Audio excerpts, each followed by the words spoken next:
Drugs హబ్గా హైదరాబాద్ మారుతోందా? మాదక ద్రవ్యాల అమ్మకాలకు మంచి మార్కెట్గా తయారైందా?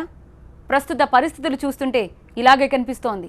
ఒక్క నెల రోజుల్లోనే 3 అతిపెద్ద డ్రగ్ ర్యాకెట్స్ను పట్టుకోవడం తీవ్ర చర్చనీయాంశంగా మారింది. అందుకే వివిధ ఏజెన్సీలు ఇప్పుడు డ్రగ్ మాఫియాపైనే దృష్టి పెట్టాయి. ఎక్కడ ఏ మూల డ్రగ్స్ మాఫియా దొరికినా అన్ని వేళ్లు హైదరాబాద్ వైపే చూపిస్తున్నాయి. ఒక్క నెల రోజుల్లోనే హైదరాబాద్లో అతిపెద్ద డ్రగ్ ర్యాకెట్ బయటపడింది.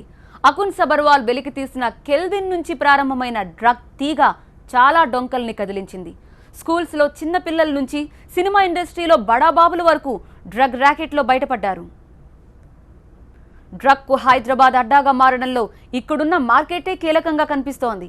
దేశంలోని అనేక మహానగరాల స్థాయిలో ఒక కీలకంగా ఉన్న హైదరాబాద్ మార్కెట్ను టార్గెట్ చేసుకుంటున్నారు డ్రగ్ సూత్రధారులు, పాత్రధారులు. అయితే ఈ ర్యాకెట్ నడుపుతున్నదంతా ఇతర దేశాలకు చెందినవారే అంటున్నారు పోలీసులు. మరోవైపు గోవా లాంటి ప్రాంతాల నుంచి ఈ డ్రగ్ కీలకంగా సరఫరా అవుతోందంటున్నారు.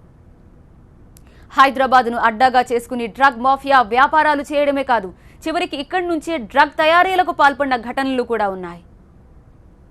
ఈ మధ్య కాలంలో చూస్తే ఈ నైజీరియన్ స్టూడెంట్స్ చాలామంది కూడా డ్రగ్స్కి అడిక్ట్ అయ్యి వాళ్ళు బయట నుంచి ఈ డ్రగ్స్ కుకాయిన్ కానీ హిరాయిన్ లాంటి పదార్థాలను ప్రత్యేకంగా గోవా లాంటి ప్రదేశాల నుంచి తీసుకొచ్చి ఇక్కడ అమ్ముతున్నట్టు తేలడంతో దాదాపు 10-15 మందిని ఇప్పటివరకు అరెస్ట్ చేయడం జరిగింది.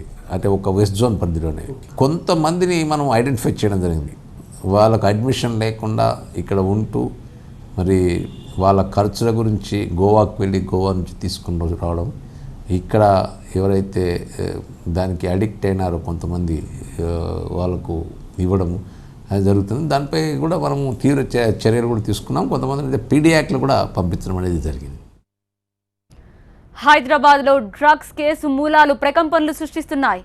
మొన్నటి వరకు స్కూల్స్, నిన్న టాలీవుడ్, నేడు ఐఏఎస్ అధికారుల కుమార్ల పేర్లు బయటకు వస్తున్నాయి. డ్రగ్ కేసులో ఓ ఐఏఎస్ అధికారి తనయుడి పేరు బయటకు రావడం సంచలనం సృష్టిస్తోంది. ఓ ఐఏఎస్ అధికారి కొడుకు ఎల్ఎస్డీకి అలవాటు పడినట్లుగా సిట్ విచారణలో బయటపడింది.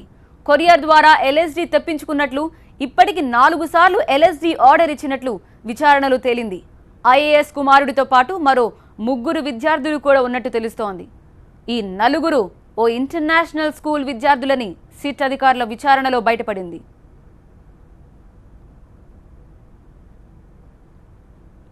స్మార్ట్ సిటీగా ఎదుగుతున్న హైదరాబాద్ నగరానికి ఒక శాపంలా మారిన డ్రగ్ అమ్మకాలు, వినియోగంపై సీరియస్ యాక్షన్స్ ప్రారంభమయ్యాయి.